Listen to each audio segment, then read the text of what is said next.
Felt a little spicy today. Yeah. I'm going to tell you. Give me a bottle of anything. And a glazed donut. To go.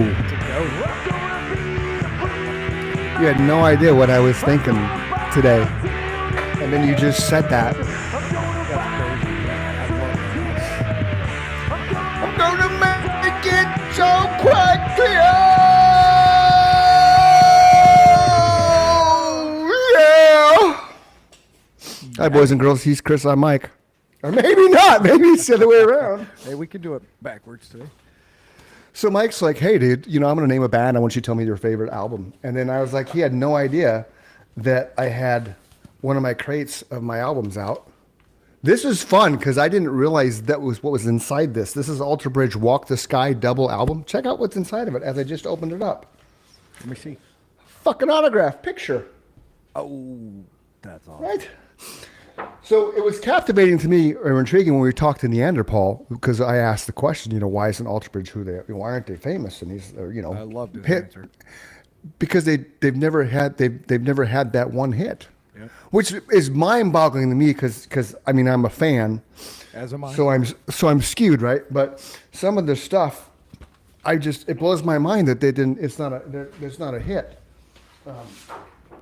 Well, Like- he kept yeah, using go ahead. that word stank, right? And Yeah. for people that don't understand what that means, it means there's an Stanky. intangible quality to Right. your music that you cannot understand why people like certain bands. Why are Yeah. AC/DC the biggest band in the world? It's because they write great songs, Mm-hmm. but they also have an intangible quality that nobody can ever put their finger on. They just understand it makes them want Right. to move.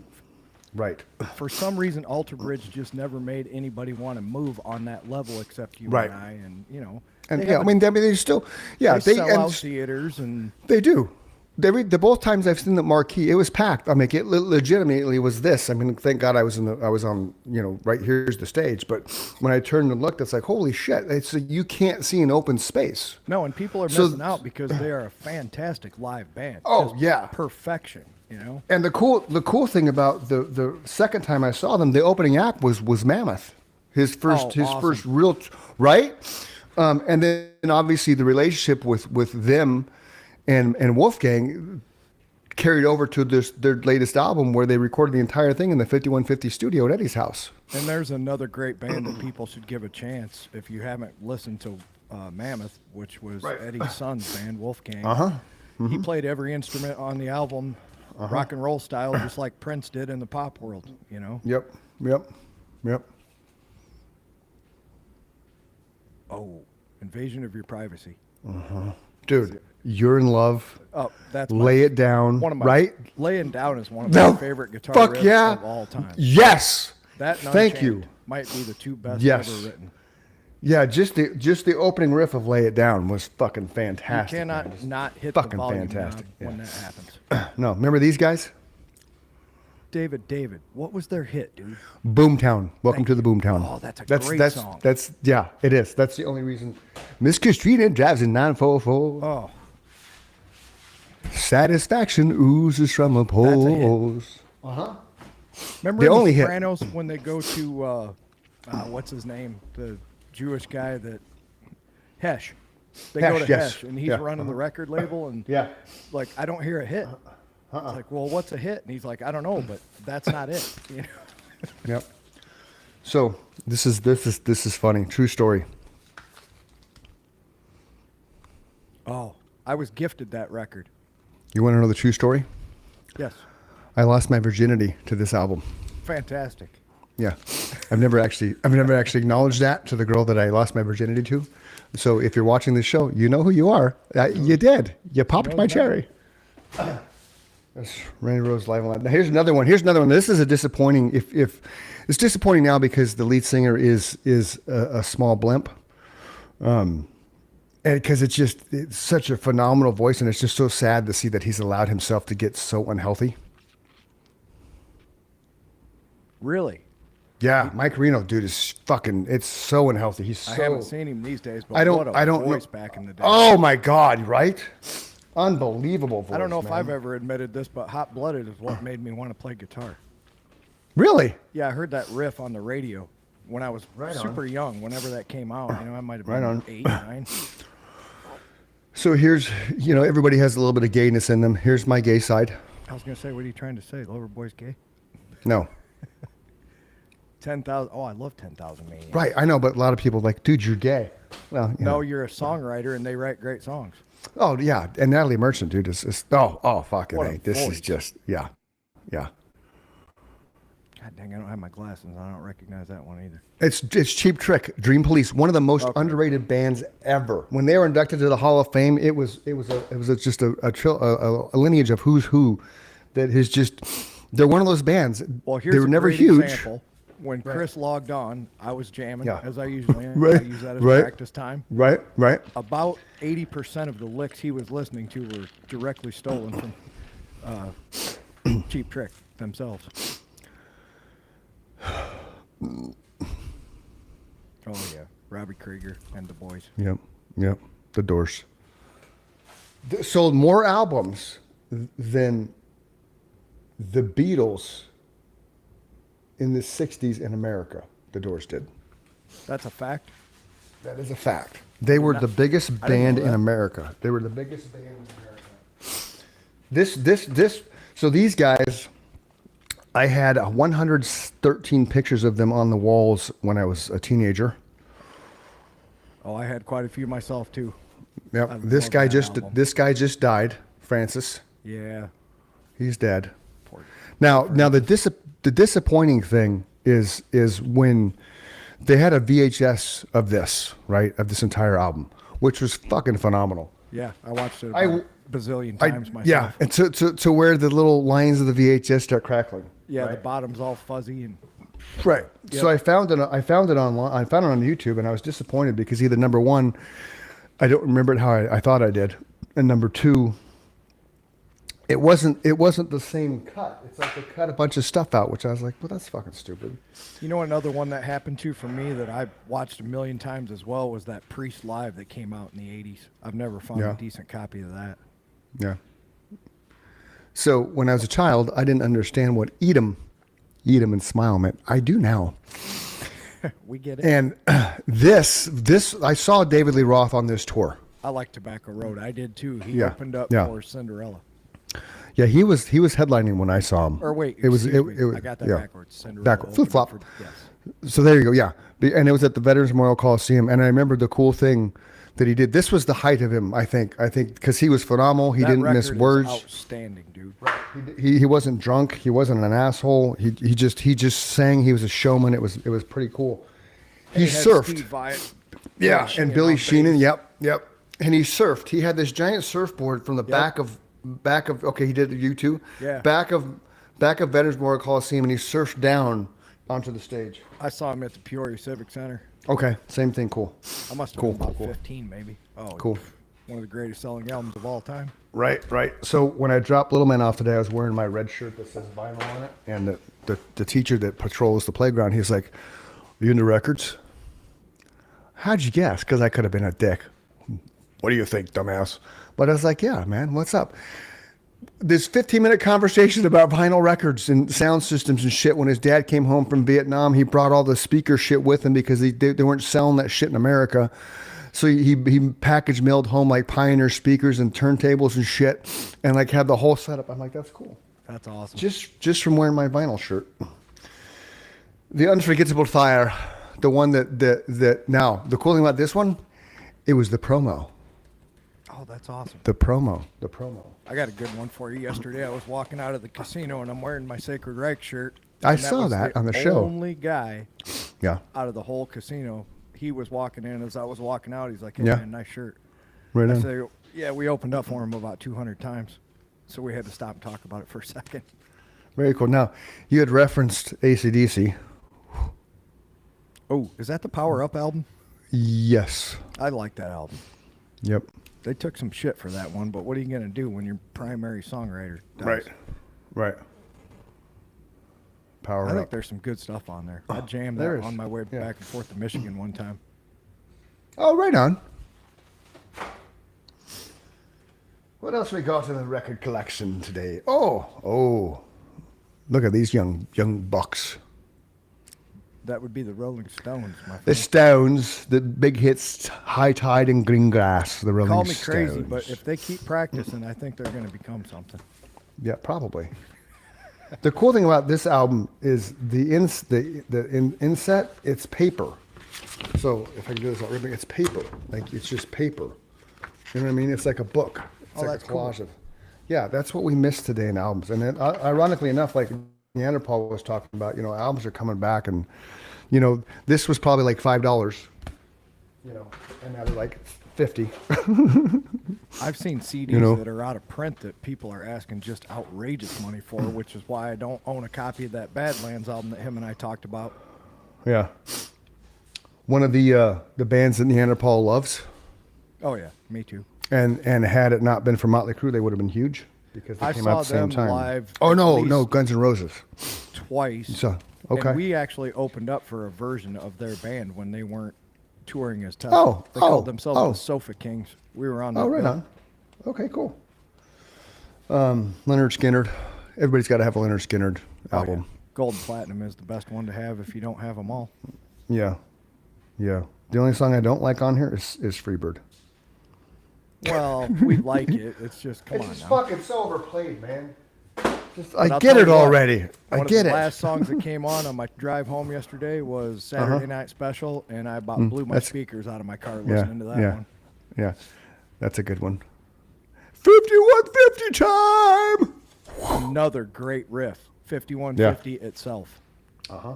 So here's a good story. There's a Okay. guy named, I've never pronounced his name right. It's like SIPOICW on Instagram, Sipowitz or Sweet. something like that. Sipowicz. Yeah. He plays that song on his Instagram page. Sammy Hagar comments on it. Put your money where your mouth is. Come play with us at the Sphere. That just Yeah. happened about, Oh. I don't know, 2 weeks ago. Right on. And he killed it, dude. Cool. Young kid, probably in his 20s. But how Right on. cool is that of Sammy to say, put your money where your mouth is, Yeah, come well, jam with us? Okay, Sammy, you liked my comment about coming on the show. Let's go, dude. Yeah. This is the actual Mechanical Resonance bluff. album. Yeah, this is the actual debut album. And I think it was Guns N' Roses that Neanderthal said, had this Yes. not come out the same Appetite for time Destruction. Appetite came out, that would have been a whole different thing. But one of the is greatest. that not yeah. one of the greatest openings to an album ever? Oh, That fuck yeah. dueling guitar shit going Yeah. on. Yeah. Fantastic. Yeah. What's the first song on that? Modern Easy Day Come, Easy Cowboy. Go. Yeah, Or, yeah. Easy Come, Easy You're Go. right. Then, but check it out. Easy Come, Easy Go. Coming at You Live. Getting Better. Too Late for Love. Right out the gate, those first four songs are phenomenal. And then Little Susie's a kicker for. It's Yeah. supposed to be kind of like a ballad, but it's not really a right, ballad. right. But then side two is Modern Day Cowboy, Changes, and Little Susie. Changes so is you such have a great song, fucking dude. A, dude. So you have 7 songs on this album that made the charts at some level. Times making changes. Right? Look at you and yeah. You just can't forget Yeah, that melody. no. Yeah, there's one line that I love. I think it's Coming at You Live. I can't believe. No. It's Too Late for Love. I can't believe this fucking world in which we're living in. Yeah. But still, I do the best that I can. See, look at you in that melody. You just can't Oh forget yeah, those great Oh songs. yeah, oh yeah. One of the greatest live performers ever, as far as an entertainment value and just fucking an unsung rock star. Oh, Yeah, Bob and all Seger. around humanitarian. Yeah. Oh yeah, Bob Seger. Now a lot of people don't know this. Okay, a lot of people are going to be like, "What the fuck is that, man?" It's got to be David Bowie. Planet P. Billy Thorpe. Oh, This was his Children little of the site. Sun. Yes. Or no, was it Billy Thorpe? No. No, I'm sorry. It wasn't Billy Thorpe. It was fuck. The song on here is Why Me is badass. You got to look at, if you haven't heard that song, you need to find that song. It's fucking I'll see if I can find it on YouTube and just play the opening riff because it's outstanding, man. The whole beginning of it is why I like it. It's the opening riff of it. Just the music itself. Tony Carey. I'm sorry, Tony Carey. Tony Carey's the singer. what year did For this it. come out? Hold on. And it had to be in the 80s. It looked very 80s. I have to go to Christian Mike so I can. I was convinced it was David Bowie. but I don't Well, have one of the why me he references won't be back this way till 2010. So, and he passed away not too long ago. It's from Geffen Records. I don't have a date. I don't have a date on it. Why me? Why me? Oh shit. Why me? Planet P. I'm thinking they have a video. Oh, they do have a video. That's right. Okay, so let's do that.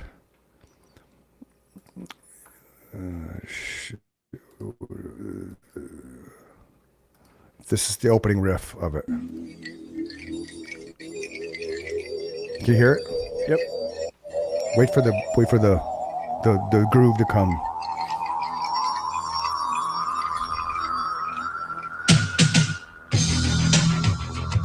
Okay. Right? Yeah.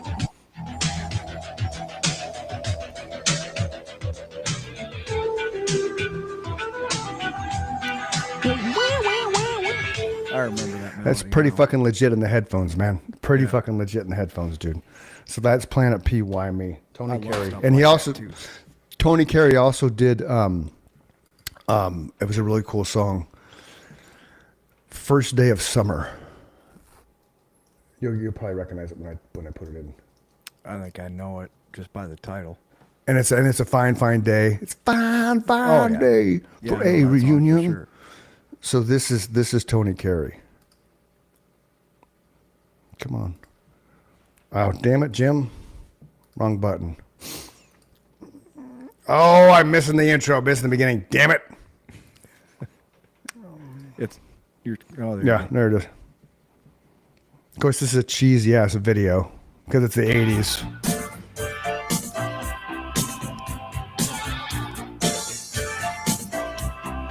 That's a great beat, though.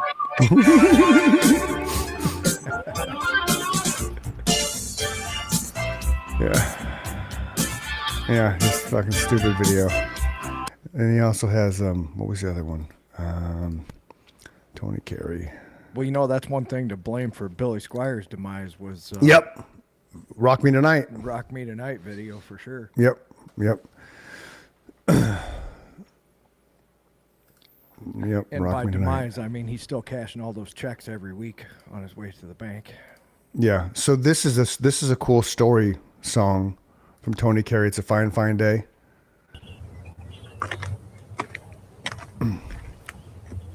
This is Uncle Sonny.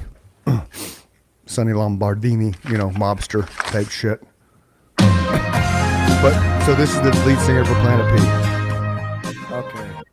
That song's actually in my playlist somewhere. Yeah.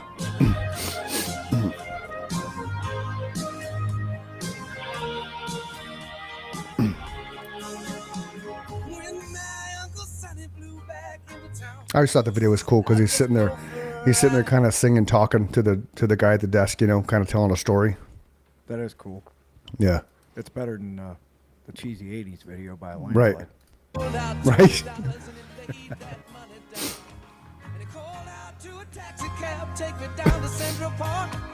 I loved his voice. He had a cool voice, man. It's got that little quiet rasp, Yeah, so there's that intangible that you can't teach Yeah. someone. Yeah. See, just a fine right there, Yeah. that little rasp, man. That little rasp was cool. You have the same intangible quality. Oh, thank you, Mike. So that's Tony Carey. So here's another one I pulled out of the thing. Well, first Right, album I ever bought with my own money. Oh, right True on. story. And talk about breaking onto the scene. I did a movie that never left the tin can. What the fuck was it called? I played this really wicked, like just sadistic dude that there's a scene in it where there's a dungeon, and I'm up in the room, and from the back you can see I'm pleasuring myself and dropping it into a tube. Okay, and then the tube goes down to the dungeon and the women are there feeding off the tube. But the opening song he was using was Too Late for Love. This is how old this movie was, okay? I'm walking through Sky Harbor, no permits. I have a movie set 9mm in my hand, okay? Like in my hand, And no one walking said in anything. walking through one of the terminals just with the gun in my hand, and he's the cameraman's going backwards because I'm walking, and they're coming up from the feet, all the way up, and they zoom in on the eyes, and fucking Sky Harbor, man. That's crazy. Did anybody say Harbor. anything? No, because it was middle of the day, man. I don't remember if anybody was fucking there. It was just one of those things, dude. Just fucking crazy. The deep cut off that Pyromania album that I like, Yeah, very yeah. few people ever mention, is Billy's Got His Gun. I love Yeah, that that is a song. good tune. Yeah. It's the There's a- longest ending in the history of the world. That's Yep. the first Whitesnake incarnation. Yep. That's Fool with, for your lovin'. John Sykes, man. He's one of the baddest guitar players to ever Yep. pick up the guitar. So speaking of guitars, some people in my office people in the office the other day were talking about. There's a documentary for Red Hot Chili Peppers on Netflix, which I didn't know. Yeah, I haven't watched that one yet. I haven't Paul either. McCartney one on Amazon Prime, I cannot recommend enough. Man on the Road. Okay. It's an hour and So- 55 minutes that feels like about 25. Okay. So that one, the Peppers, it wasn't an argument. It was just a discussion. They swear John Forsythe's the best guitar player. Is that Frusciante is the best guitar player around right now? And I'm like, really? I'm like, better than Prince came to mind. I'm like, better than Prince. Well, Prince is dead, so yeah. I don't think I agree with that because I just don't think I agree with He that. is a bad musician, man. He is, but I don't like- think he's the best. He's up there. Yeah. Just not for his technical playing ability, for his ability to put such complex chord structure together. Gotcha. Okay. That's the hard part about when you start getting into who's the best. It's like the best at what? Yeah. Is he the? There's people when you say Malcolm Young is one of the greatest guitar players ever, they'll go, no, he's not. And then there's an argument, right? Because Right. technically, was he the greatest? No, he used like 5 chords in his whole career, but Yeah. he sold over 150 million records using Yeah. those 5 chords. So yeah, Right. Right. we have to define what's the best. I know where you're coming from, and Right. from your mindset, no. Technically, maybe not. Oh Jesus! now talk about technical ability. Rush's 2112 for those of you who are just listening. One of the greatest albums ever recorded. Right. I just read a Now, funny this is- story with Geddy Lee. He said now that they're going out on this tour and he hasn't been playing those songs in a Right. long time, he said, I didn't realize how hard those songs were to play when we were in the middle of all of it because you're doing it all the time. But when Yeah. you've been away from it for a while and you have to relearn it, Yep. to hear that from Geddy Lee, it makes you feel better as a player, right? Because we all have Yeah. those same problems.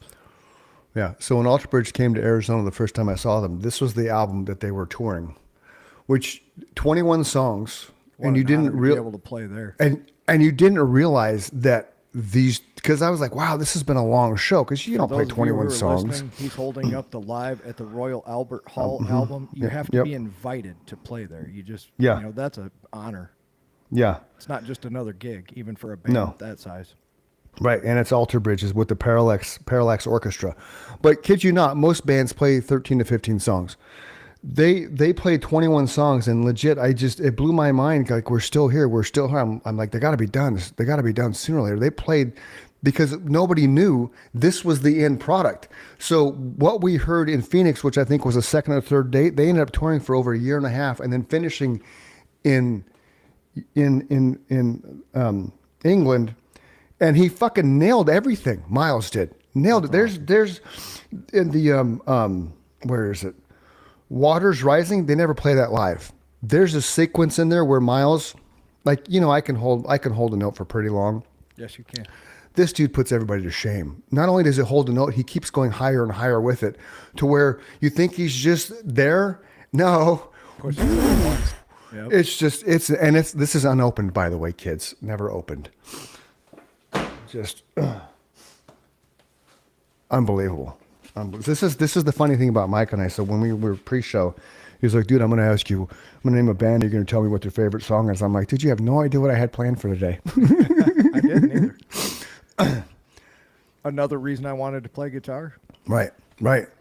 That literally was the first heavy metal album to ever reach #1 at the time Yep. That's on true all story. charts. On 1983, all right? charts. Yep. On all charts. Amazing. I remember walking around town with a boombox jamming Metal Health. Oh fuck yeah, dude! I did something. I was doing something for school or something, and I won it, so I got to pick what record I wanted or cassette I wanted. I Mental Health, Quiet Riot. My brother was like, "You fucking dumbass." That's a 'Cause question I've always had. If Randy Rhoads Yeah. had stayed in Quiet Riot, would they have attained the success that they had because after he left, not because he left, but after he left? I don't think so. I no, I think they still, because I think it was more Kevin DuBrow it was the voice, I think, more than and the imagery, because the Mental Health video with the metal and shit. I just they- saw it about a week ago on Yeah. that Metal Mayhem show on MTV. Yeah, it was Yep. fantastic video for its time. Yep, it was. And that's what you had to do to make it in the world back then. MTV, you had to be on MTV. You had to have a catchy video that sparked interest and was played and requested all the time. It's just weird how Kevin DuBrow needed more simplistic music in his life, and Ozzy needed more complex, and it Right. all worked out for everybody. You know? Yeah. Ozzy needed Randy. He did, I don't for know if Ozzy's initial solo would have done what it did without Randy. No, that Not to was say the that. spark he needed. for Yes, sure. yeah, because Ozzy's Ozzy. You know, you all know we love Ozzy, but I just think that without that element, you know, I went and saw that tour. yeah. I still and like then that the album. They and did that a was lot the of shit, man, but they they wrote do. great songs. They did write great songs for sure, absolutely. But to Neanderwall's point, you have people like Motley Crue, and nobody knows why they're huge, and Poison's much better than Motley Crue. So this is a record store find, which you can tell because of the drawings on it, Oh yeah, Born to and Run. you know the drawings. So if you've never watched anything about the E Street Band, there's documentaries. Go watch that, because Bruce Springsteen wouldn't be anything without Steven Van Zandt. He'd be nothing. 100%. Absolutely nothing. I don't care what you say. Go watch the documentary and you'll realize it. Very Another rarely is there not a songwriting duo. You know? Right. Yep. There's Cheap Trick again tonight. Heaven Tonight. Oh yeah. Well, and just the E Street Band. The whole. I gotta fix this. My OCD. The whole background, like That everybody thinks that. sound was Yes. his image. Right. He and, was the and image, this- and the sound right. backed up what he was portraying. It was an act on all their parts, but it worked. Right. And the other thing too, that the foundation of that sound and the image came from Jersey Shore, the Atlantic City stuff. So none of Bruce Springsteen wouldn't be who he is without all that. They pulled him up on stage. Bruce was just a rhythm guitar player, basically. He wasn't the forefront of anything. He just was there jamming with them. But that Right. goes back to like the Beatles playing 12-hour shows and locking yourselves in a room and doing nothing but I've heard rehearsing. Bruce Like, say in interviews, "I just wanted to be in the band." Yeah. You could never predict this was going to happen, or you No, right. You know, right. Yep. But so many people just, they just gravitate to Born in the USA and think that's the thing. And that's a protest song, boys and girls, in case you didn't know. We open for these motherfuckers. yes, we did. Can you see? Don't remember any of these guys. And I wasn't drunk or stoned at the time. I think maybe one of the original members might have been there at the time. I maybe two. know. But still. Rain on a Scarecrow. Oh, fantastic album. So that touched me because my entire family, up to me and my parents, were farmers. So that was pretty, So this holy shit, that is right. That's Michael Schenker.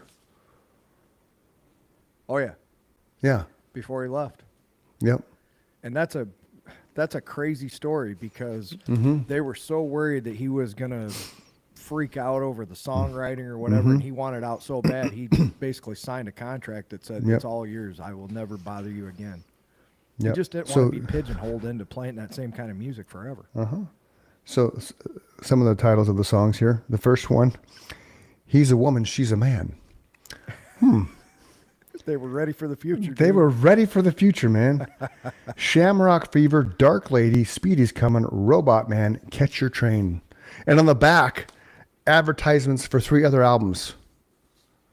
That's how people did it back then. About every 9 Yep. months, an album came out. Yep. Arguably one of the best Billy Joel albums ever, The Stranger. Oh, couldn't agree more.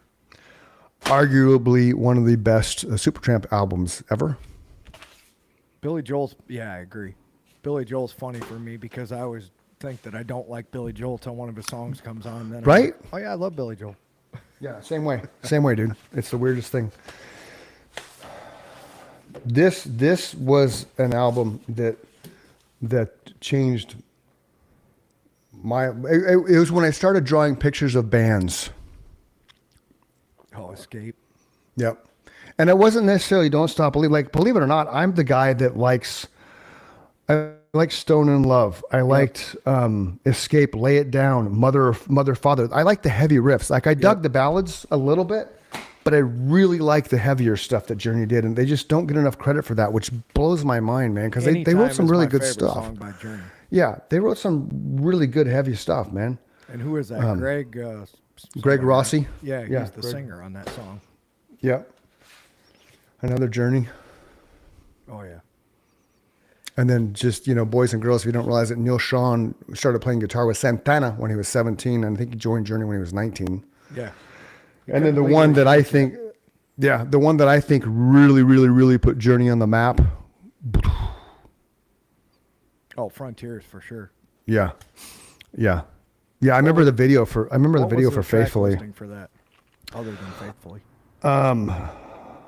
Fuck, where is it? There it is up on top. Separate Ways. I wasn't a big fan of that one. Syndrome I loved. Separate Ways, from what I've learned about them, they were all going through a divorce at the time, like all of them. Syndrome I love. Chain Reaction, After the Fall, Faithfully. But then you go to the side two. Edge of the Blade, fucking great song. Trouble Child, great song. Frontiers, great song. Rubicon, great song. I didn't really like Back Talk too much. I loved Faithfully. That was when I really started Love It for Sting. Still Loving You and Faithfully were the first two true ballad songs that I like. Oh shit. I like Syndrome I Love a little bit more than Faithfully, just because I like the story behind it. Yeah. I'm on the road. It's more of a songwriter song for sure. Yeah. Here's one that came on yesterday right before I got to the casino that I just, again, about blew my speakers out. Marvin Gaye's Trouble Man. Oh. Holy shit, does he show his voice off in that song. Yeah. Marvin Gaye just- had such a great voice, dude. Well, this is just such a cool laid-back groove that's played in halftime, and he sings like almost double time throughout the whole song when he gets to Yeah. the verse. Just carrying Yeah. out those notes, man. It's fantastic. Yeah. Another this took Def Leppard to a whole new level. Like, you thought Pyromania took them somewhere. They had to sell Then 4 fuck- million copies of that album to break even. Right? Imagine that. You got to go 4 times platinum just Yep. to get even. That's how expensive that album was to make. Right. So here's another. This isn't an album, but it's a CD set. But it's Live with Oh, the the O. O2. Yeah. Again, Alter Bridge. Don't feel too And- sorry for them if they're selling out the O2. No, and they did, man. And the cool thing, this has in the booklet, it has the lyrics and everything, with photos and stuff. It's nice. They do really nice shit, man. Like, I got some really nice Alter Bridge merch that you think, like, one of them I'm named on the back of it. They only did I want to say 500 of them, and my name's on the back. Oh, that's awesome. So here's the one that's opened. Of course. you Chris, bought for these some reason copies. I had two. I don't know why, but for some reason I had two. But yeah, it's fucking Alter Bridge, man. I keep trying to get Miles Kennedy on the show. You know, Like, another dude, one that would be awesome. Another It would one be that awesome. I lost that I wish I had was Yeah. my original Zeppelin box set, because they never reissued that, and I don't think they're ever going to. The one that came out in the 90s. Yeah. Yep. We just talked about this person. Billy Squire, Yep. one of my favorite guitar songwriters ever. Oh, dude, right? Like, You want to learn he how does- to lay a beat down and put a guitar lick around it? Listen to Billy Yeah. Squire. Yeah, He'll exactly. teach you. Here's a super group. Night Ranger. Oh yeah, Night saw Ranger. them in Oh, well, concert too. Brad Gillis is a monster guitar player. yeah. Oh, then look, there's another autographed CD of Alter Bridge. He just so happens to have. That's it. That we went through that entire crate of albums. I only brought one crate in because I didn't know how long it would take to go through it. So there you go. There's an entire crate. I did find this in the same crate though. It's dusty. Remember Todd McFarlane, Oh, the absolutely. artist? There's this Spawn version of Jim Morrison. That's awesome, dude. And on the back, they have Jerry Garcia, James Hetfield, and Angus Young's Spawn version. I didn't know they had such a thing. Somebody gave that to me, I believe. I wonder if it's worth any money. Probably.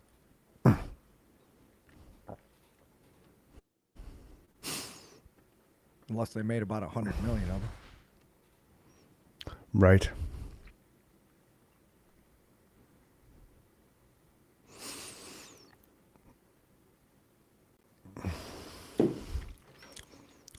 Wow, we just hit a wall because there's no more records to talk about. Tony Carey's still playing on my behind the scenes there. The same song has been looping. Oh, Asia. Remember Asia? Fuck. There's Asia another just showed up. supergroup. Asia supergroup for sure, man. Asia. Yeah, that's it. My tote's empty, man. My tote of albums is empty. I have another one in the garage if you want to wait a minute. What was the first record you bought with your own money? I don't fucking remember, dude. I have no idea. See, I totally remember it with Pyromania for sure. Yeah. I think this, yeah, Jake gave me this one year for I think it was my birthday. It was, it's 30 Seconds to Mars. I like 30 Seconds to Mars. Yeah, they write a lot of good stuff too, man. Yeah. There's another band that just never took Yeah. off because for whatever reason they didn't have a big hit. Which is weird because they have a massive following. Like Yeah. a massive following. Well, in my opinion, they're the same as Corrosion of Conformity. They had a couple minor hits in the 90s when the Deliverance album came out, but they can play anywhere in the world without Yeah. a problem. So I think you got the best of both worlds. You don't have to be mega famous, and you're making a decent living. Yeah, true.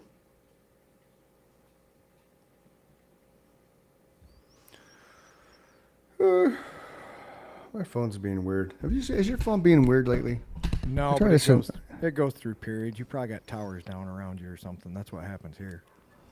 It's just bizarre. Like sometimes it acts like it's sending a message, and then it doesn't send a message. I'm like, why aren't you not sending the message? And I look at it. It's like thinking about it. Well, it's not that hard to send that message, man. It's just a simple little message. Like, come on, motherfucker. Who do you have for phone service? Verizon. I had T-Mobile forever, man, but then it just made financial sense to switch to Verizon. I got AT&T, and so far they've been the best that I went from T-Mobile to them. Yeah. T-Mobile did not work inside the factory, so I would have to leave my phone in one spot and it wouldn't work. So every time I saw somebody that was actually on their phone and it was working, I said, "Who do you got for service?" And the answer was always AT&T. So See, and I had AT&T forever, but when I switched because T-Mobile had a new program out when I first got into real estate. That's how long I've had my phone number. I had AT&T for the first couple of years, and T-Mobile's new program was like $49.99 a month for everything. Business line, I'm like switching, and AT&T was such an asshole about letting my number go. It took like 3 days. oh, that was back in those days when Yeah. they didn't want to port the phone number to a new carrier. Yeah, like 2000, I want to say 2003 or 4. You've It had was- it your was phone irritating. number so long that I remember it. And think about how many phone numbers you remember, right? I remember Yeah. my mom and dad's home phone, and I think I remember yours and maybe two others. My home phone was 839-0064. I'm not going to say ours because she still has it. Oh, right on. I still remember my locker combination at school, 28, 38, 28. 71142. Imagine the guy that has to come up with combos. What's your job? I do the combinations for Master Lock. That's my job, man. That'd be a cool job. Yeah, it would Done be a by cool a job. computer now, I'm most certain. You think? Making up the combinations, yeah, because Yeah. the computer's going to make sure that there's no duplicates in the sequence, and Oh, that's how we track serial numbers where I work. yeah. Computer can do it in 2 seconds. Mark Winters might be able to do it in 2 seconds, but you're not going to be able to afford 100 Mark Winters at your business to do the counting. No. Backwards and inverted. Speaking of which, his album is out today, ladies and gentlemen. Go Nice. buy it, stream it. Yeah, Jensen Buy the Jensen Buck messaged me earlier today. Nice. Shout out to Jensen. Yeah, he wanted to come on the show. Wants to come on the show again, and I was And like, not "Oh, be dude." sideways. Yeah, that's exactly what he said. I was like, "Dude, I got time today." He's like, "Fuck, I'm working." And then Don Warnock, our good friend, he wanted to come back on the show, and so I was like, "Oh, I didn't schedule something for today." He's like, "I'm working." So Don's coming on April 14th. Awesome. And I gotta go and check because there's a couple people I gave opportunities for in April before I go back to Jensen and say, here's your date and time.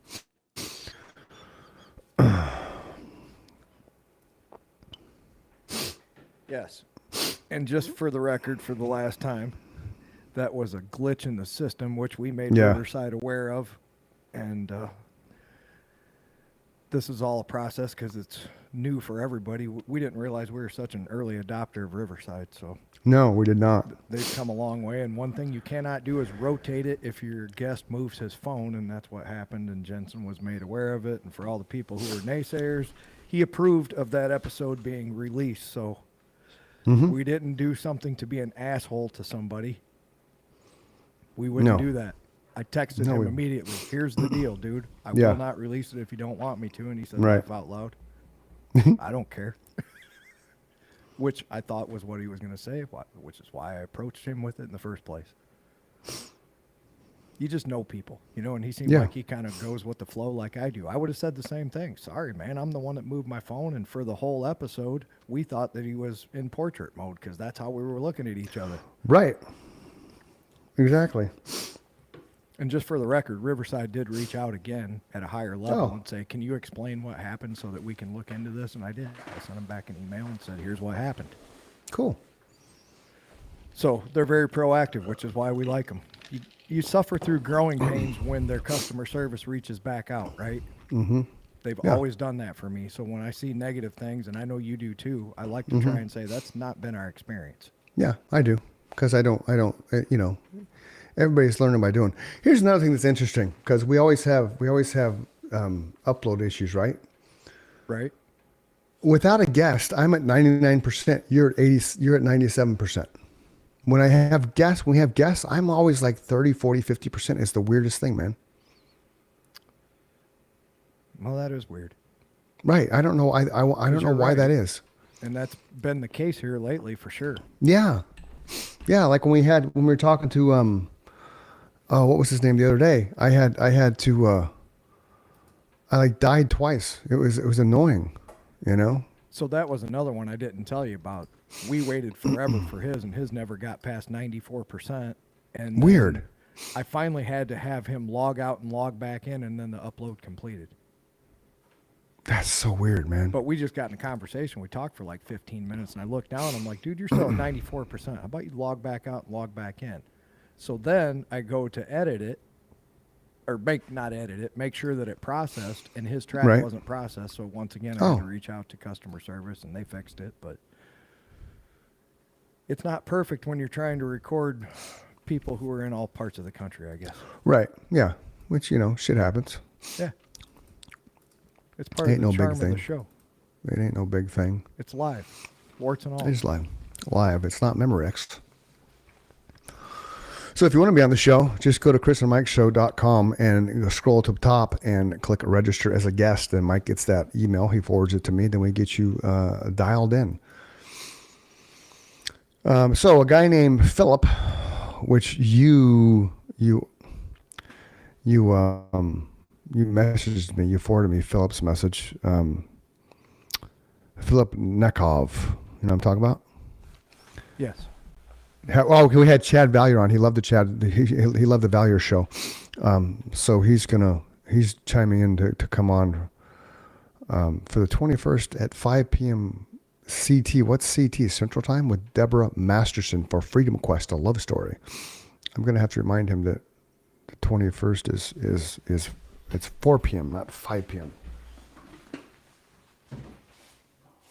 Well, if he's talking Central Time, it would be 6 p.m. if it's Tuesday. Okay. It is Tuesday. If it's a is Tuesday, Tuesday. we start at 6 Central Time, which is 4 Okay. your time. Well, that's what I told him. We start Tuesdays, 4 p.m. Center Time, which is 6 p.m. your time. Confirm you are good. Yeah. It's part of the Oh, year come I on, start at stop 5 and part of the year I start at 6. We're in the part of the year I start at 6. Right. So letting him know that.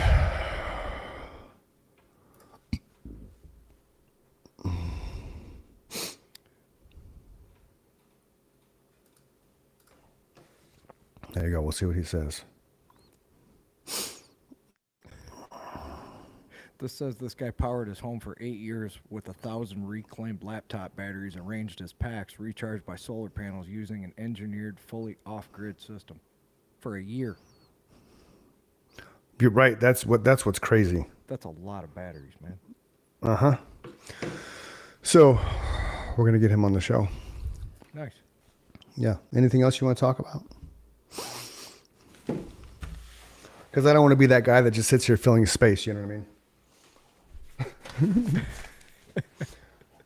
You know, because I mean, our shows are good, and I don't want to be that guy that's just like, okay, let's talk about something, Mike, just because we are viewers. Well, that's what we're doing. We're just talking. Okay, yeah, that's true. Relax. I am. We don't have to have I'm something to talk about. Well, this is true.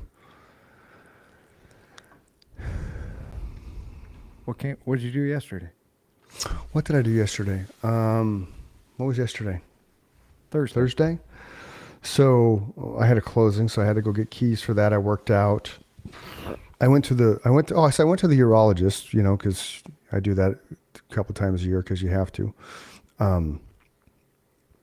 And I wore my Be Kind shirt.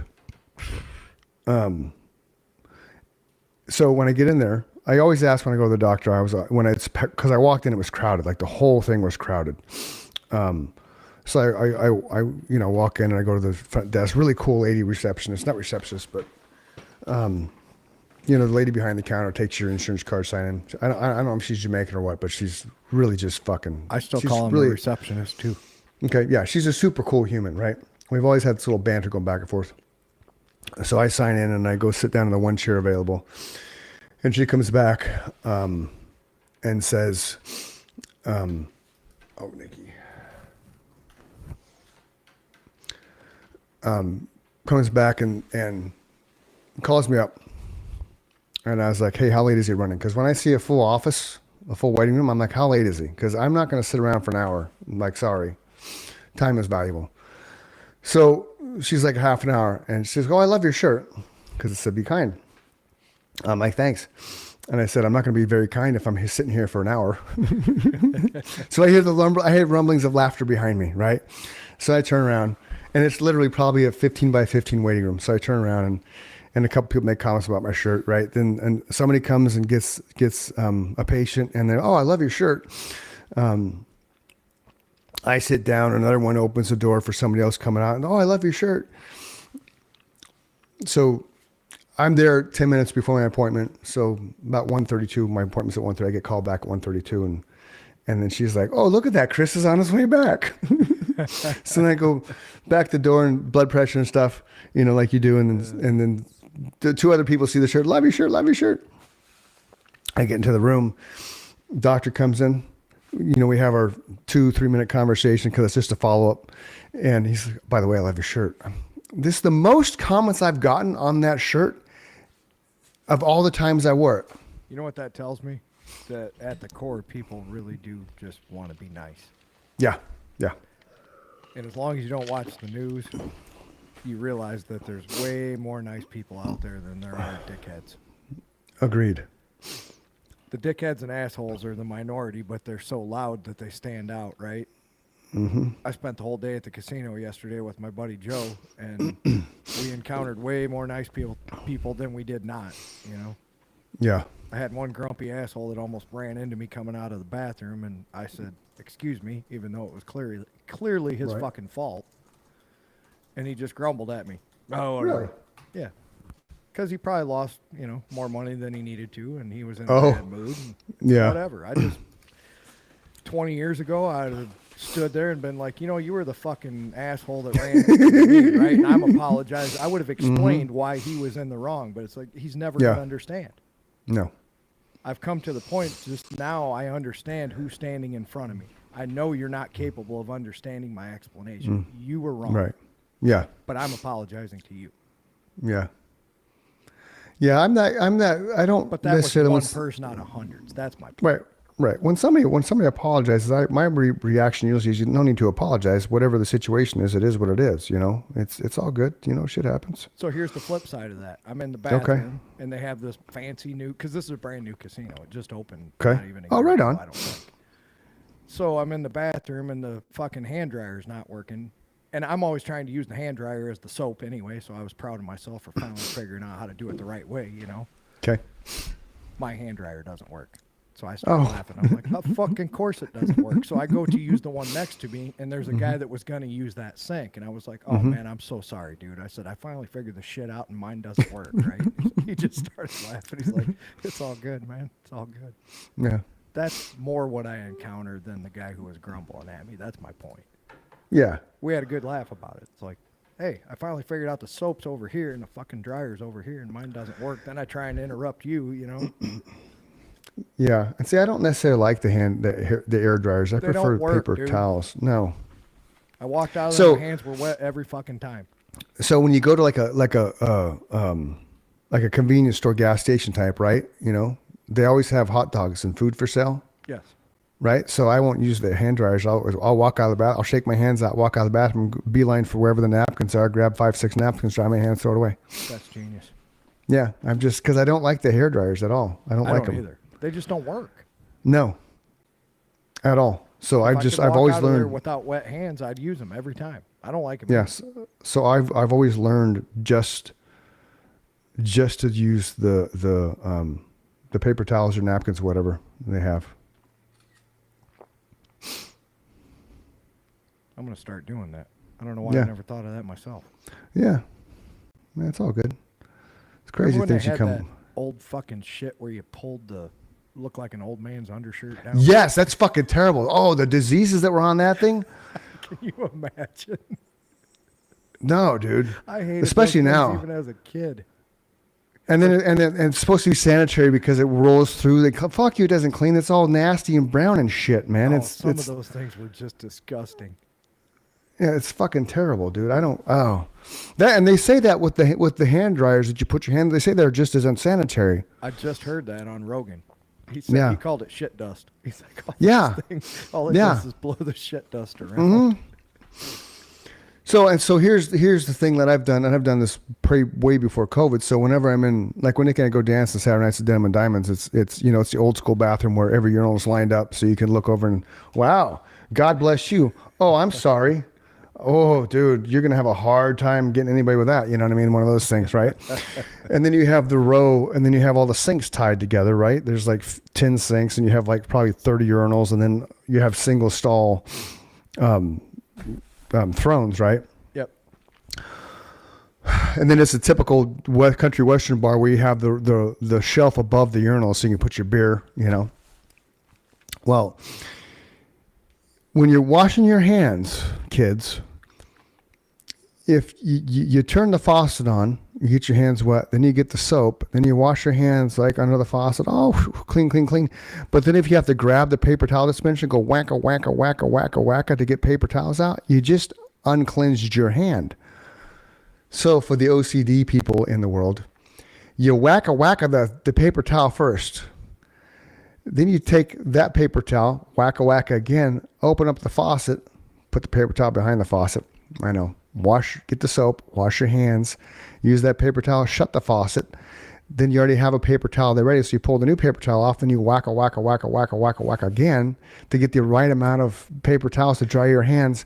Then your hands are clean. I'm laughing because with you, and here's why. I know. I've had MRSA 4 times, and I learned to do shit like Yes, that. because okay, People yeah. are disgusting. Yeah. So when I used to do the homeless stuff, feed homeless 4 or 5 times a month,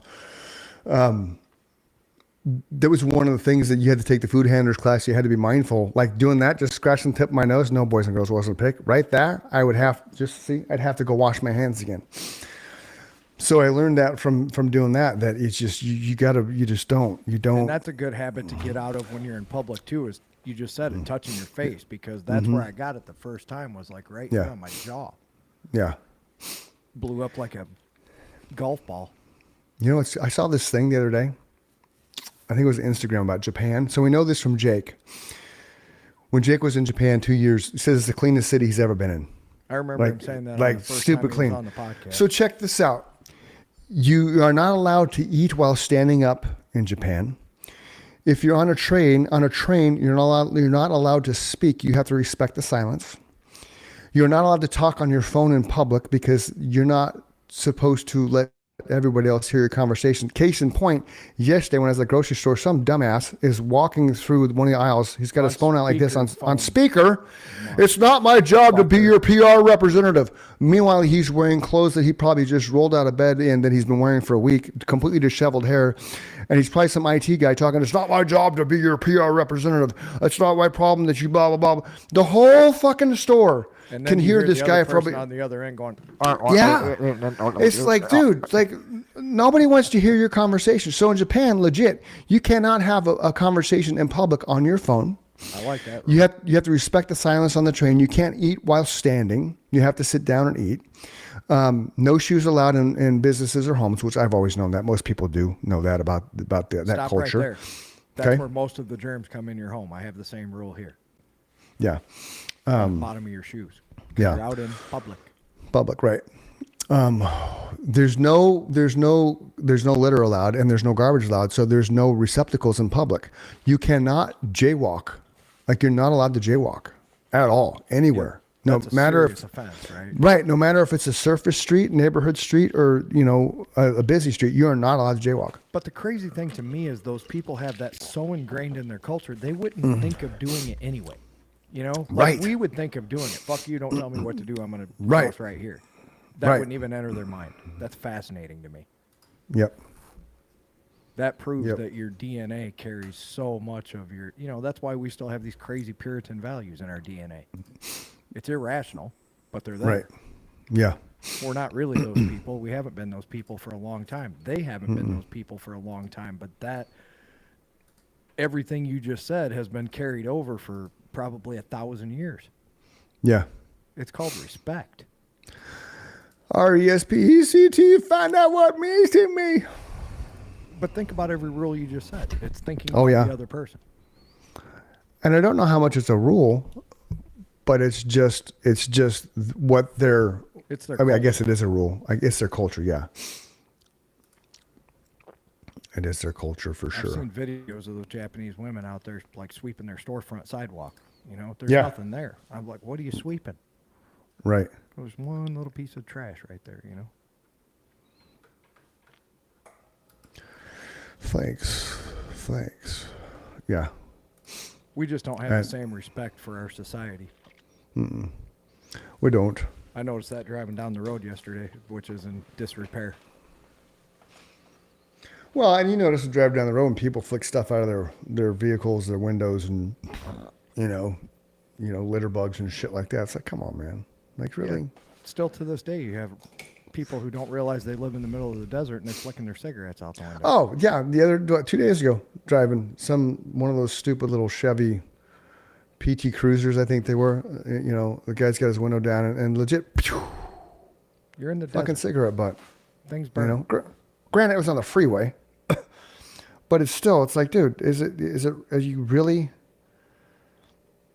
really so like? I mean, number one, you're smoking in your car. I was And number two, guilty then for you. a long time myself. Oh yeah, and then you flick the cigarette out of your car, and I never understood what the chains were like. You're not allowed to have no dragging chains. They don't want you having chains. That's because it sparks. It sparks in Arizona, and then they can lead the fires. I never do that. I saw something. I was like, "What the fuck does that mean?" And then I learned, oh, that's what that means. I used Interesting. to see that back in the 90s with a lot. Must have been the car haulers, not the Yeah. semi-car haulers, but Right. the guys who would buy the big, huge pickup trucks and they would put Yeah. a fifth wheel on it, Yeah, They would have those chains dragging on the freeway and you'd see the sparks Yeah. coming out behind them. yeah. Like, that can't be safe. No, it can't be. Yeah, I don't know how that would be safe.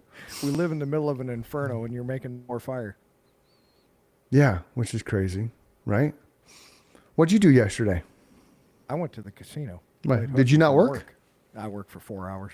Oh, gotcha. We have a time limit on our personal time, and that Oh. time limit is up Oh. next week. So So you got to take it.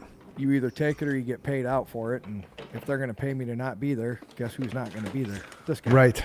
Yeah, So exactly. my buddy Makes Joe sense. and I went to the casino, and the first thing that I said when I walked through the door was, I know we're in the same boat, buddy, but I'm always fascinated when you walk through the door at 11 o'clock in the morning, all the people who have nothing better to do than sit here and play games at the casino, right? Right. Now, they could all be like me. You know, a lot of them were senior citizens. I get it. You know, Right. you're retired, you served your time. But the people that are our age, I guess, you know, they work different shifts or whatever. There's always an explanation, but it's just fascinating that many people have nothing better to do at lunchtime on a Thursday than go gamble. Well, and see, I'm a big believer, and I don't like the most I've ever gambled at all was this year in football. I played the Super Bowl squares for Rotary, Mesa Rotary Club that I'm in, and I won one of the quarters. So the $200 I invested in to the whatever app we use to gamble, I Right. made it all back. So I'm actually up $6 for the year. Nice. So here's But what see, I I'm do. yeah, I had a problem because, Okay. you know, I have an addictive personality, and it Right. took until that. I just told Joe that story yesterday. That Yeah. was the addiction that I finally went, you dumb motherfucker. Things that you really like that are bad for you, for some reason you gravitate towards. So stop. And my story to him was, I walked up to the craps table. It was probably 11 o'clock in the morning on a Thursday because I used Yeah. to work Friday, Saturday, Sunday, 12 hours a day. That was my shift. right. So the rest of the week I had off, and I would go to the casino and play craps. One day I got there, and in an hour and a half, I won $6,000. Nice. Now, I didn't really know what I was doing. The guy at the end of the table probably won close to $100,000.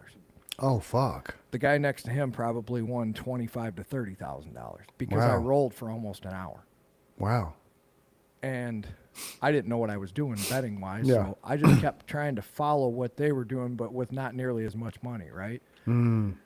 At the end of that session, the guy at the end of the table gave me $500 tip, and his buddy gave me a $250 tip. That's how I know they want a fuck ton of money. Right on. 3 months later, that money was gone Oh yeah. because that's how the casino works, right? Right. That was my tip to say, here's what I'm going to do. The very next April, when I got my tax return, I stuck that in an envelope, and if I lose that, I can't gamble anymore, right? You got Oh, right on. You got to set limits for yourself. Yeah. Yeah. So when people find out I gamble, automatically they think that's a negative thing. First off, sports betting actually makes me money.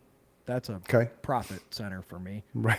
So sometimes I take that profit from sports betting and I put it in that envelope if I need Okay. to, right? Okay. That's my other source of income for gambling. Yeah. Because otherwise you have to have your mindset. I know where you were going. Most people are like, I don't Yeah. want to lose my money. It just seems irrational. Yeah. Well, yeah, I just work too hard for it, and because of what I do for a living, there's no guarantee. I don't get paid every week or every 2 weeks like normal human beings do. I can go 6 months without getting a paycheck Right. because I'm completely 100% dependent on the market. Doesn't matter how hard I work. Doesn't matter how much marketing I do, how much advertising I do, how much grinding I do. It Well, doesn't for matter. lack of a better term, you're Yeah, Chris yeah. Dunham Enterprises. You're Right. not getting a And paycheck it- from anybody no. else. No, and it's legit. It's all dependent on the market. Like it's, and I have to fucking overcome people's rationalizations of, this market's this market's that. And I'm like, well, it's really not. Like, it's just not. Like, you can't have a real estate market without buyers buying and sellers selling, and you need a buyer to buy the house that seller's selling. I was like, so Well, here's the same you know. in Illinois. I just heard it on the news. They were crying yesterday about there's a shortage in inventory in homes. Okay. But if you listen to what they have been saying up until that news story, you would think that nobody could sell their home right now. Right. You can't have it both ways. We've had this No. conversation before, but I literally just Right. heard it, and I thought of you right away when they said that. They're like, Yeah. people are just desperate to buy a home. Well, it's a re-election year for the governor, right? Now we're talking about, I'm going to solve that housing crisis that didn't exist 6 Right. months ago. People Yeah. are stupid, man. They're easily They are led. stupid. It's you know, clickbait. hold on. Let me rewind that. I got to Okay. stop saying that. People Yeah. don't have time to be informed. It's not that they're Right. stupid. They Yes, literally they're don't better. have time in their day to sit there and figure out that everything they hear is doublespeak. They might have only heard what I heard yesterday. Yeah. I'm like, Jesus Christ, for 6 months you've been telling me that if I wanted to sell my house, there's no way on hell you're ever going to sell your house. Right. That's the thing that people don't understand, because we get that all the time. Like, oh, the housing market, we're flooded with inventory. I did a search yesterday that a referral called me thinking about selling this house that has a tenant in it, and the tenant's locked in until September. So I was like, okay, right away, we can't offer FHA or VA buyers because they have time constraints to be in the house. FHA, you buy a house, you got to be in there with 30 days. VA within 90 days. I said, so we're limited to investors only. I said, so if it's required 24-hour notice to show, then you got to have 24 hours notice to show, which means if I want to show the house today, I can't. I got a schedule for tomorrow. My buyer might not be available tomorrow. So there's 3 things that you're up against the wall right away. And understand this is how I approach everything, because I don't want to put a sign in the yard just to say, yeah, I got a sign in the yard. So we left the conversation based that we're going to revisit this in August when we're 30 days out from lease expiring, hit the ground running, start marketing, start doing our thing. But when talking to him, we were kind of talking about the inventory. I said, okay, look, I'm going to go on to our MLS system, and right away I typed in, just active, 26,000 active properties in all of Maricopa, Pinal County, which is our 2 biggest counties, but also now polls from some northern cities like Sedona, Flagstaff, Prescott, Pine Top, Show Low, all those kind of things. It also pulls stuff from Mexico now, Rocky Point. It pulls stuff from the southern border towns, like across the border. So you're picking up all the stuff. If you just go in and type in Maricopa and Pinal County, that drops to just under 19,000, 18,994 as of yesterday, which was March 26th. Okay. His house is in Gilbert. It's a 3-bedroom, 2-bath, 1,597 square feet, 2-car garage. So I took it 3-bed, 2-bath, active, 1,600 square feet with 2-car garage. So we go from 26,000 to just under 19,000 to 312 in all of Gilbert. Right. That's what I was thinking about was when you exactly. said that. You have to define what are you looking for. Right. There might be 400,000 homes for sale, but there's only 300 that you can choose from. Right. Right. And 400,000 homes for sale, we'd be fucked. Because I know, but that's a huge number. I know. I know. That was a huge when I started this in 1999, 1999/2000, there was between 33 and 35,000 properties for sale. That's condos, townhouses, patio homes, single family homes, and manufactured mobile homes on land. Okay. That was my average. 33,000 to 35,000. And back then it really was just Maricopa and Pinal County, because the MLS wasn't big as it is now. It's grown over the years. Yeah, my scenario would be a mass exodus. Right. So yeah, a total mass exodus. Like when our market crashed, there was about 50 to 70,000 in any given time. Wow. Right.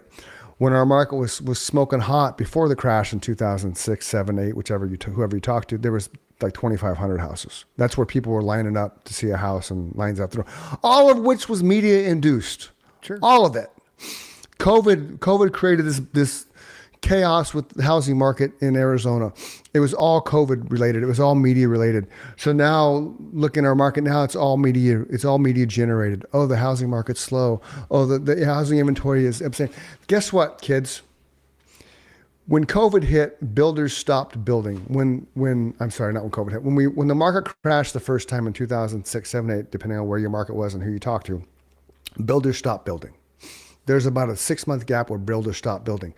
Because of that gap, we're still about 1 million plus shortfall when it comes to housing for Americans and across the country. COVID gap.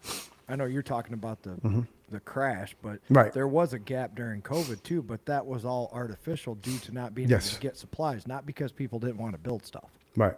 They were waiting. Right. We waited.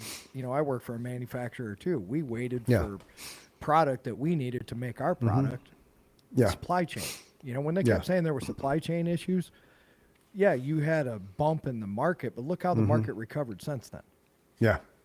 It's going to always recover or it's going to fail. The shit's an illusion.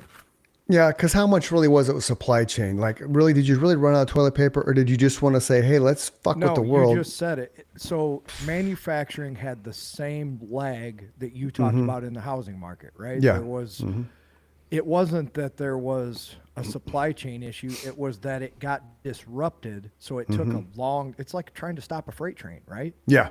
The Yeah. guy wants to stop before he kills you because you're on Yeah. the tracks. There's Right. no way he can do it. Right. It takes Exactly. a mile to stop that freight train. So Yeah. once again, it was an illusion. You had to catch up. Everybody had to catch up because people stopped not knowing what to do. So they stopped making steel. We don't know Right. if we need it. Right. Now you got to wait for those factories to start back up. We got to wait Yep. for them to make the steel to make the product we make. It's all an illusion.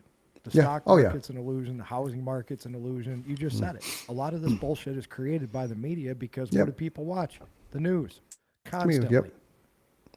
And if they don't watch the news, they read the headlines. And because they just read a headline Which is instead of reading the first. story, if you don't read the story, I guarantee you, 95% of the time, the headline has nothing to do with the outcome of the story they're writing about. No, it just Nothing. wants to keep you engaged into that channel so that you watch the commercials so they can sell more of them.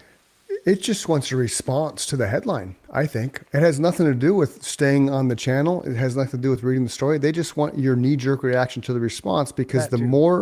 more likes, not necessarily likes, the more reactions and the more comments on the thread, then the more popular that news channel is. I do it all the time when something comes up. I'm like, I read the article, I'll chime in, I'm like, do better. It's the article has nothing to do with the title. Nothing. We are literally the living definition. We used to say it and it was true, but now it's more true than ever. There is no bad publicity No. because you're being paid, not. like you said, for the eyes and time on your content, Yep.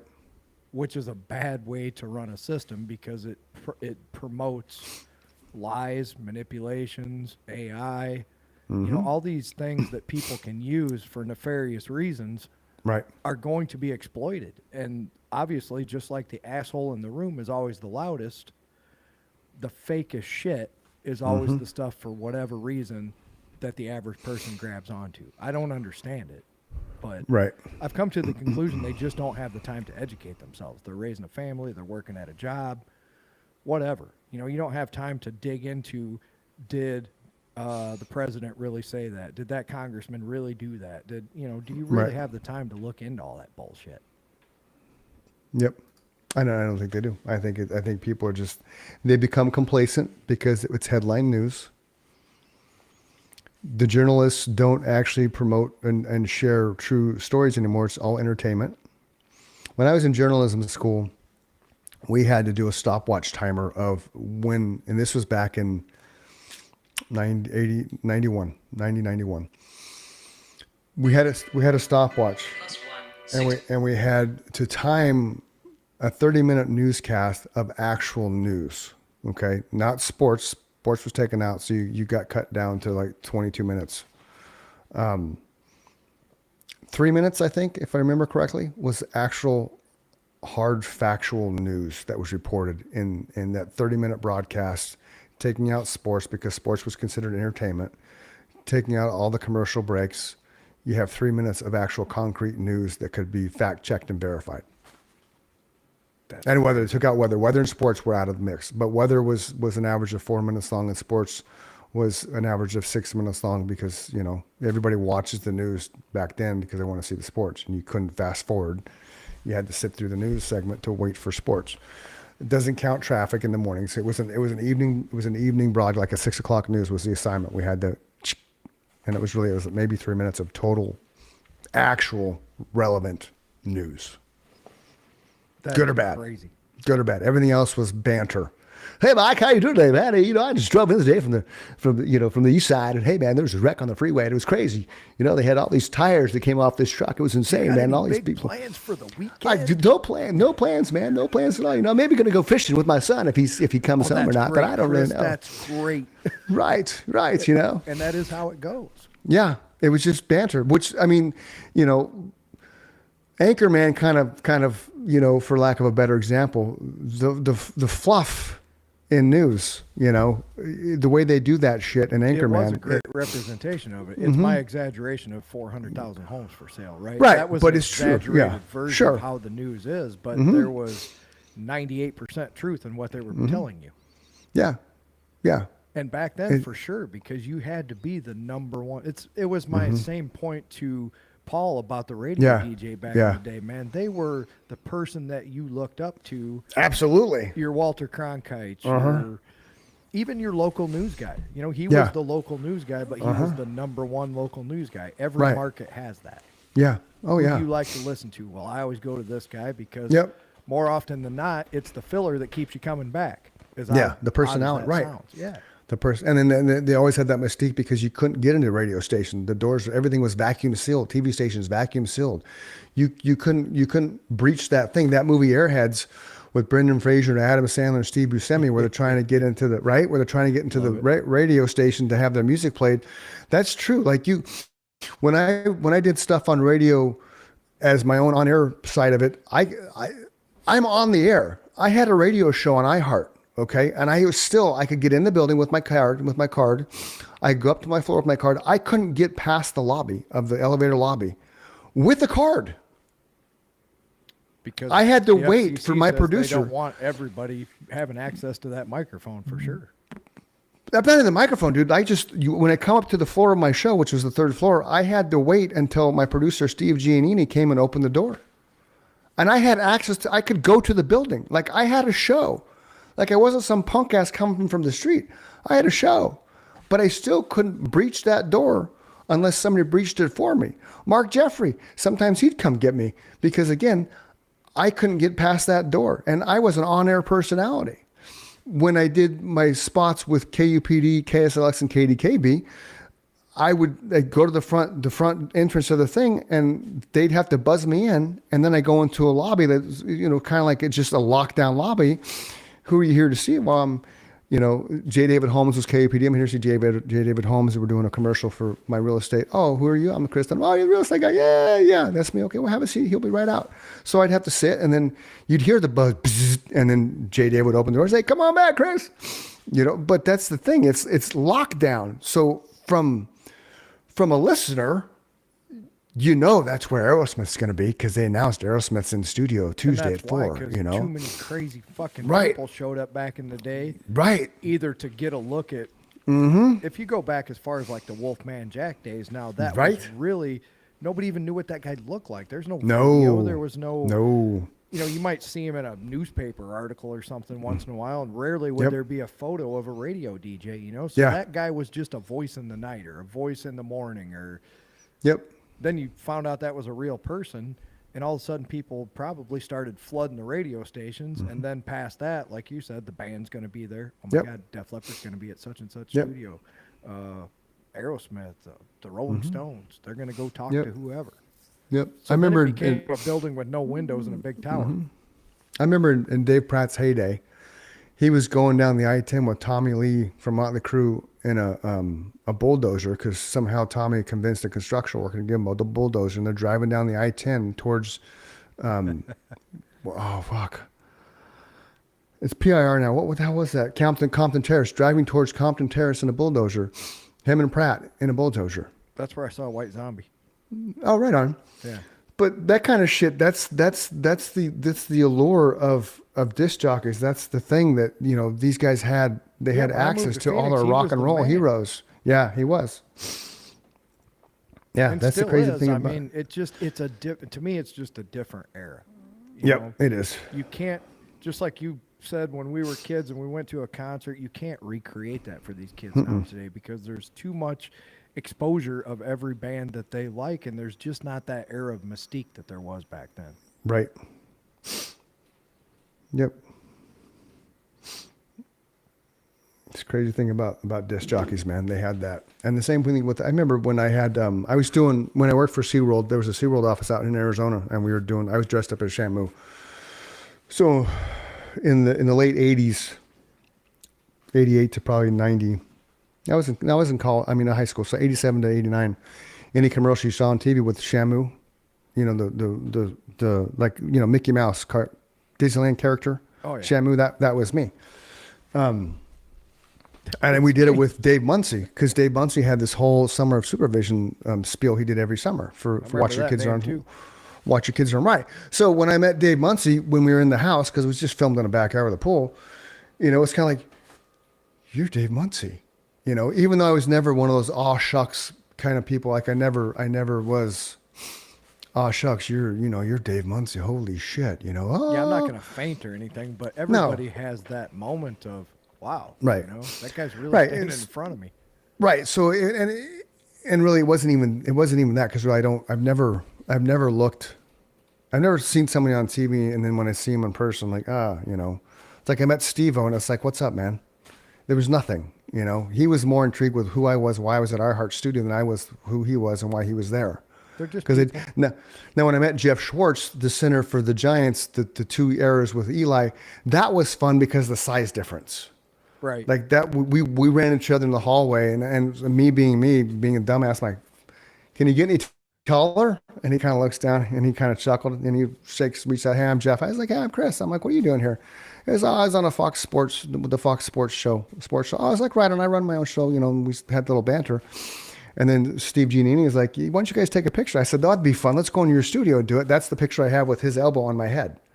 Oh yeah, that's a good shot, man. Right. And but that's like, I got my suit. I had a suit getting fixed one day, and I was at Brothers Tailoring in downtown Phoenix, and I walk in to pick it up, and Tom Chambers is there, the 6'11" center for the Suns, who's pretty famous in in Marley's right, place. Yeah, he's right, huge. pretty famous guy in Phoenix. And so there's a dressing table that's probably 4 feet high, and he was sitting on it.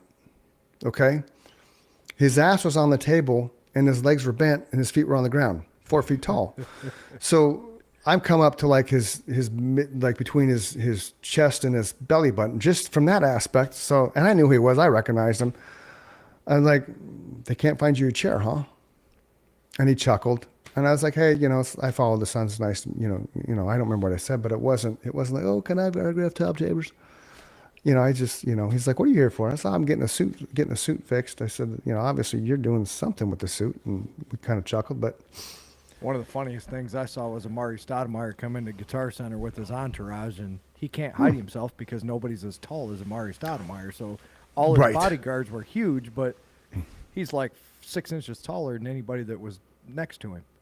right. And when you come in with, do you really need an entourage? Like, really? You just need one person. You really only need one person, maybe 2, a driver and somebody that's hanging out with you. But I don't need 6 people. That's why they're broke. That's why Odell Beckham blew through $100 million in 5 years. True. Because he's stupid. True. Just be cool. Nobody And he was. needs I mean, 5 it wasn't people. Like, it wasn't like he was arrogant or anything, but yeah, all Yeah. those guys are on the payroll. I agree with you. Yeah. Nobody needs. Now, Entourage, the TV show Entourage, HBO, that's based on Mark Wahlberg's life when he went to Hollywood. Yes. Did you know That's that? a great Yeah. show. Yeah. That's why I watched So, it. right. So that shows you his 3 or 4 guys, which I could see that, because you're going from here to there, and you're going from nobody to everybody knows your name. You need to have some type of comfort shield around you, especially when all this in your life is microscoped. Well, there's but levels I don't- of fame too. He's Right, attained a right. level of fame that's higher than most people. Prince, Right. Michael Jackson, Yes. Tom Cruise. You know, Right. They can't just go to the grocery store. True, which sucks, which is fucking terrible. But I still don't think you need 5 people, because what attracts you more? If I see 5 people walking around one person, I'm gonna see that quicker than I'm gonna see the one person walking. Yeah, I wish I could remember who it was. There was a super, and I gotta commit these things to memory better. There was a super famous person it was David Lee Roth. Yeah, He drove himself to told me Rogan's that. podcast. Yeah. in a Toyota. And Camry. Joe's like, do you always, are you always by yourself? Don't you have a bodyguard or what? No, man, I've always been like this. And Well, he you kind put of a- alluded yeah. to what you said. You're way less conspicuous if you're by yourself than you are if you have 5 people with you.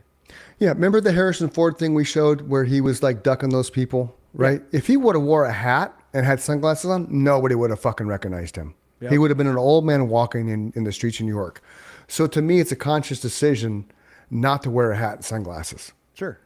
Even if it's yeah. not conscious, it's look at On me. yeah, on yeah, some level. because it's not hard to disguise yourself very low key in a city like New York. There's millions and millions of people. And that's a walking city, so there's always people Right. around. Right. I saw something the other day on Instagram. Some guy was walking, and they picked him up because he's wearing this overly obnoxious fur coat with different colors and shit. So somebody's like, you could see him, the camera come on. He's following. Hey man, hey man, hey man, hey man. The guy finally tries to say, who are you? Who are you? With that coat, you have to be somebody. You're not just nobody wearing that coat. And the guy was Andrew Pillay or something. I've never heard of the guy. So they're having a little conversation, but it's like, okay, don't wear the coat. Nobody fucking gives a shit. Exactly. Justin Timberlake, if you haven't seen his DWI footage from, it's, dude was hammered. You have all the money in the world. There's no reason you can't have a driver. You can't take an Uber. I said the same thing. And it was funny when he was in the car, he waited till about 2 or 3 minutes into it. Well, I'm Justin Timberlake. Well, what are you doing? Well, I'm on a world tour. Well, what's that? What's a world tour? Yeah. What's a world tour? Really? I'm touring the country. I'm touring the world with my band. I'm a singer, songwriter, musician. My name's Justin Timberlake. Maybe you've heard of me. But he skirts around it, you know? He skirts around it, which I thought was crazy. While you look that up, I got to take a leak. No, I was just spawning with Nikki. We can bounce, dude. I got laundry and shit to do. I got to finish cleaning my house and stuff, you know, so we can wrap this fucker up. Wrap her up. You know, then you can go to the bathroom and all that kind of jazz, you know, and edit content. Who's Aaron Sunday? I'll tell you as soon as we're done. Okay, so boys and girls, this is the Chris and Mike show. We've chatted your ear off for a little over an hour and a half. Thank you for listening and joining us. The journey down vinyl records. If you're feeling sad, suicidal, depressed, hopefully this show has helped you not feel that way. If you still feel that way, go for a jog, go work out, go scream in a pillow, go find somebody to talk to. If you cannot find someone, text 988. Somebody's there waiting to talk to you and help you feel better about yourself and what you're going through. Do not leave a hole in somebody else's heart by not waking up tomorrow. Tomorrow is a better day with you. And I know I say it all the time, and we always close with this, but don't feel like we're being complacent, because we truly have been impacted by this in our own personal lives. So just, don't be that person that takes your own life. Don't do that. Until next time, which will be April, right? No, we have one more show. We have one more show in March. See you later, Mike. Love everybody. Peace. Stop it.